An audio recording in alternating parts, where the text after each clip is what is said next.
নাতি ওই এক রিক্সাওয়ালাকে বলে রেখেছি বাজারের শেষে এসে নিয়ে যাবে। তা আমিও তোমাকে রিক্সা পর্যন্ত পৌঁছে দিতে পারি। যেটা বলছিলুম, এত বাজার করছো, ঘরে অতিথি আসবে নাকি? অতিথি? না হে, সে অতিথি হবে কেন? সে তো আমার নিজের নাতি, কতদিন পরে আসছে। ও, নাতি বুঝি বাইরে থাকে? শুধু নাতি নয় হে, ছেলে বৌমা সব বাইরে থাকে। বছরে এক দুবার আসে, এবারে শুধু নাতি আসছে। বাহ, খুব ভালো খবর। তুমি মাছ নিয়ে এসো, তারপর আমি তোমাকে রিক্সায় তুলে দিচ্ছি। না না, মাছ নিয়ে আর কি করব? নাতি তো আমার মাছই খায় না। কি যে বলো দাদু, বাঙালি ছেলে আবার মাছ খায় না? ও, বুঝেছি, নিরামিষ খায় বুঝি? না, নিরামিষ নয়, মাংস ডিম ওসব খায়, কিন্তু মাছটাই খায় না। আরে ওই তো দিনু আসছে, তোমার আর যেতে হবে না হে। চলুন দাদু, আমি ব্যাগটা নিয়ে নিচ্ছি। হ্যাঁ চলো চলো, আবার দেরি না হয়ে যায়।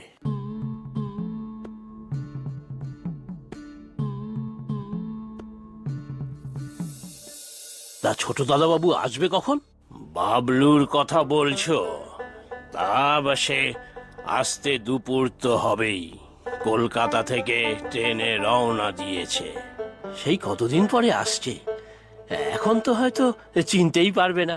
আগে যখন এসেছে তখন তো ছোট ছিল। হ্যাঁ, গত 2 বছর পরীক্ষার জন্য তো আসতে পারেনি। আচ্ছা দাদু, চীনে বাড়ি আসতে পারবে তো?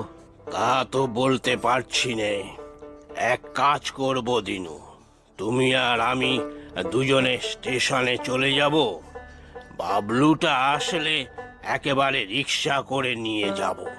সেটাই ভালো হবে দাদু, চলুন, আমি ব্যাগটা ঘরে দিয়ে আসছি। আচ্ছা ঠিক আছে, একটু পরে চলে এসো কিন্তু, নাতিটা আমার আবার স্টেশনে দাঁড়িয়ে না থাকে। কি গো, দিনু চলে গেল নাকি?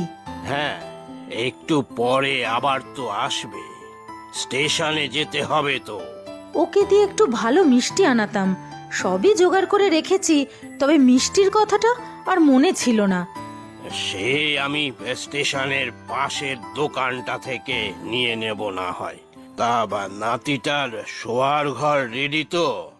মানদাকে দিয়ে সব পরিষ্কার পরিচ্ছন্ন করে রেখেছি, নতুন বিছানার চাদর বালিশ পর্দা সব লাগানো আছে। শুধু সময় গুনছি কতক্ষণে নাতিটা আমার এসে পৌঁছায়। দেখো রমা, এতদিন পরে আসছে, যত্ন আত্মি কোনো ত্রুটি যেন না হয়।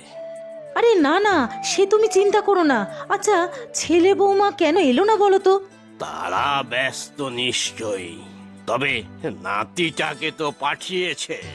ইস, কখন যে আর স্টেশনে একেবারে ধরে নিয়ে এসে তোমার সামনে এনে দাঁড় করাবো।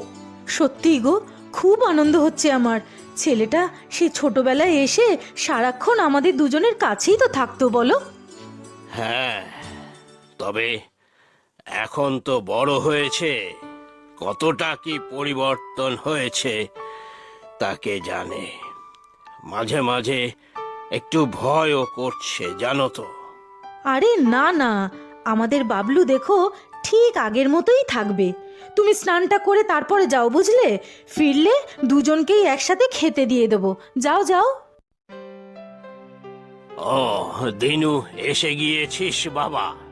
চল চল তাড়াতাড়ি, নাতিটা এসে আবার দাঁড়িয়ে না থাকে।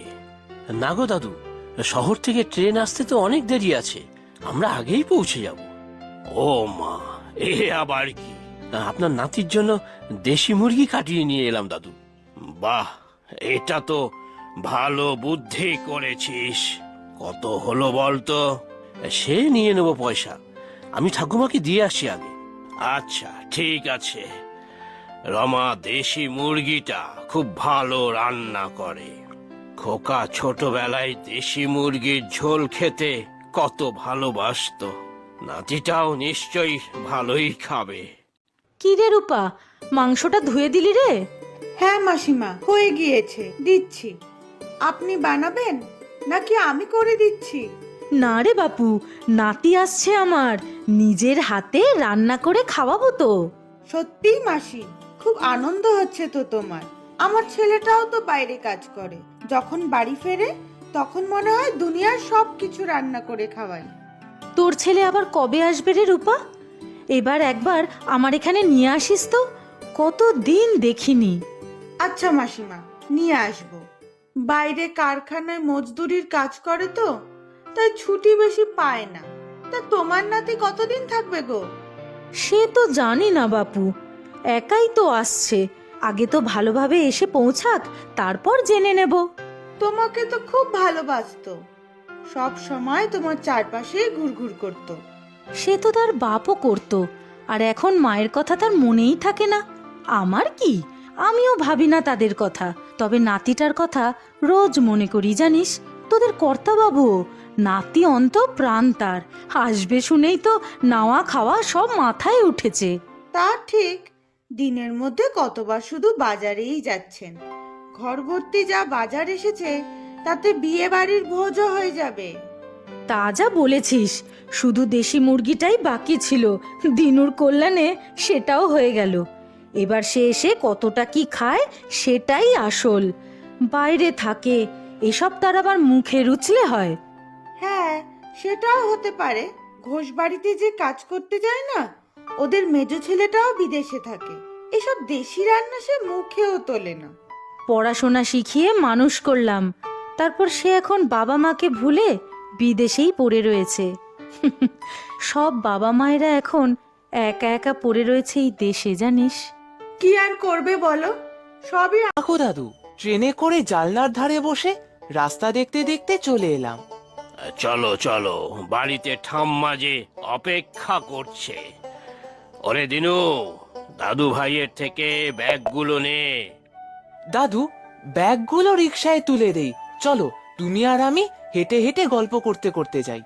তাই চলো, দাদু নাতি মিলে গল্প করতে করতে চলে যাব। দিনু, তুই ব্যাগগুলো নিয়ে চলে যা, আমি আর দাদু ভাই আসছি। তুমি ভালো আছো তো দাদু? তা আছি এক প্রকার। তোর বাবা মায়ের কি খবর? এবারেও এলো না? আসলে বাবা কাজ নিয়ে খুব ব্যস্ত, মাও তো অফিস থেকে ছুটি পায়নি। সেটাই রে, তোর বাবাকে মাকে বড় দেখতে ইচ্ছে করে রে। বয়স হয়েছে তো আমাদের, কবে আছি কবে নেই। আহ দাদু, কি যে সব বলো। আচ্ছা, আমি আসবো বলে ঠাম্মা নিশ্চয়ই অনেক কিছু রান্না করেছে। তা তো করেছে, তুই যা যা খেতে ভালোবাসিস সব করেছে। তুই মিষ্টি দই খেতে ভালোবাসিস, তাও কিনে পাঠিয়ে দিলাম। আগের 2 বছর তো পরীক্ষার জন্য আসতেই পারলাম না, এবার পরীক্ষা শেষ হতেই আর দেরি করিনি। ভালো করেছো দাদু ভাই, এবার তাড়াতাড়ি চলো, ঠাম্মা অপেক্ষা কর। ও ঠাম্মা, খুব খিদে পেয়েছে। তা তো জানি রে, তা তো জানি। এই তো তোমার জন্য লুচি আর সাদা আলুর তরকারি করেছি, কত ভালোবাসিস তুই। হ্যাঁ রে, তোর বাবা মায়ের কি খবর রে? একটা ফোনও তো করে না। আসলে বাবা কাজ নিয়ে খুব ব্যস্ত গো, মাও অফিস থেকে ছুটি পায়নি। হ্যাঁ হ্যাঁ, সবাই ব্যস্ত, আর আমরা বুড়ো বুড়ি পড়ে আছি একা একা। ঠিক আছে ঠিক আছে, আমাদের দাদু ভাই তো এসেছে। খোকা বৌমা ব্যস্ত মানুষ, আসবে সময় সুযোগ হলে। খোকাকেও বড় দেখতে ইচ্ছে করে গো, বৌমাও কতদিন আসে না। তুমি আর এসব নিয়ে মন খারাপ করো না, যাও তো দাদু ভাই, ঘরে যাও, রেস্ট নাও। হ্যাঁ হ্যাঁ, আমি খাবার নিয়ে যাচ্ছি।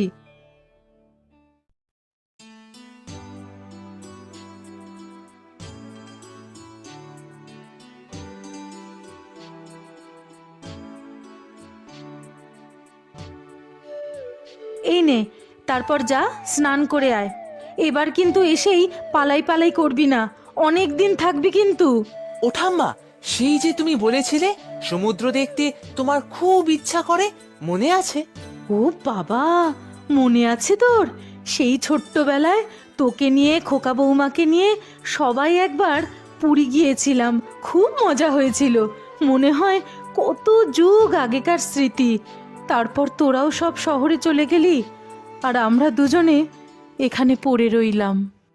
কেন, বাবা ছোট থাকতে তোমরা কোথাও যাওনি? না রে, যাওয়ার হলো কই। তোর বাবার স্কুল, পড়াশোনা, কলেজ, চাকরি আর তোর দাদুর অফিস, সেই নিয়েই কেটে গেল সারা জীবন। তারপর বৌমা এলো, তুই হলি, তখন সবাই মিলে একবার গেলাম। তোমার আর দাদুর ইচ্ছা করে না ঘুরতে যেতে? রক্ষে করো বাবা, এই বয়সে ঘুরতে গিয়ে পড়ে হাত পা ভাঙবো নাকি? হ্যাঁ, এখন তো তুই আমাদের সব। তুই জীবনে বড় হবি, দেশ বিদেশ ঘুরবি, তারপর আমাকে এসে গল্প বলবি। ছোটবেলায় আমি তোকে কত গল্প বলতাম, মনে আছে তো? সে তো আছেই। আচ্ছা, দাদু কোথায়? কি জানি, ছাদে মনে হয়। তোর দাদুর গাছপালার শখ, জানিস তো।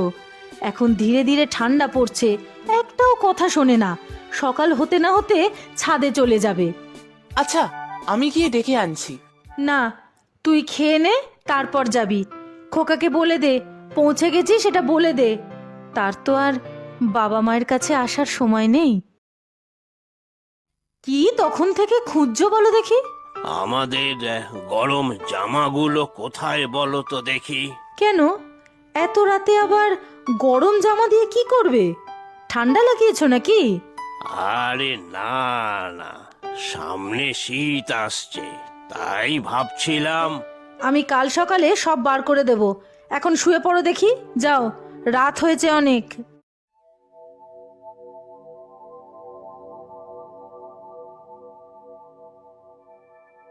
কোথায় গেল সব?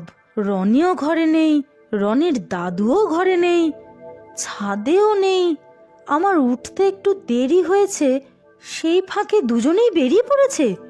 ইস, গরম জামা টামা কিচ্ছু নেই গায়ে, ঠান্ডা না লাগায় দুজনে।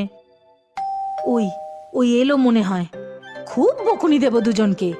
নাতিকে পেয়ে মানুষটা একেবারে কিছুর তোয়াক্কাই করছে না। হ্যাঁ, বয়স যে হয়েছে ভুলেই গেছে।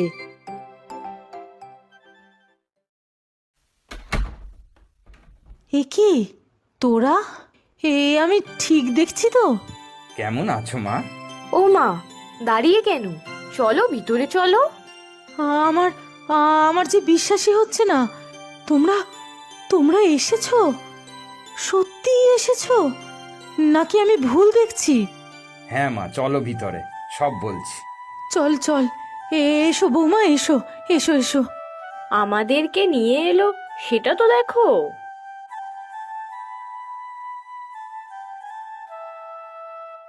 এ কি তোমরা? তুমি জানতে ছেলে বৌমা আসবে? দাদু ভাই, বলবো, সব বলবো। এবার ভিতরে চলো। আমার পরীক্ষা শেষ, তাই ভাবলাম কোথাও ঘুরতে যাওয়া যাক। তাই ঠিক করলাম ঘুরতে গেলে এবারে সবাই মিলেই ঘুরতে যাব। তাই টিকিট কেটে ফেললাম সবার। তুমি ঘুরতে যেতে কত ভালোবাসো মা, এতগুলো বছরে তো কোথাও যাওনি। আমি তাই আগে চলে এলাম। আমরা দুজন কেমন সারপ্রাইজ দিলাম বলো? এত এত সুখও ভগবান রেখেছিল আমার জন্য। ছেলে বৌমা নাতি এসেছে, আবার ঘুরতেও নিয়ে যাবে। হ্যাঁ, ওগো ওগো, তুমি শুনছো? আমি তো জানতামই। কাল দাদু ভাই আমাকে চুপি চুপি সব বলেছে, তাই তো সকালে দুজনে স্টেশনে চলে গেলাম তোমাকে চমকে দেব বলে।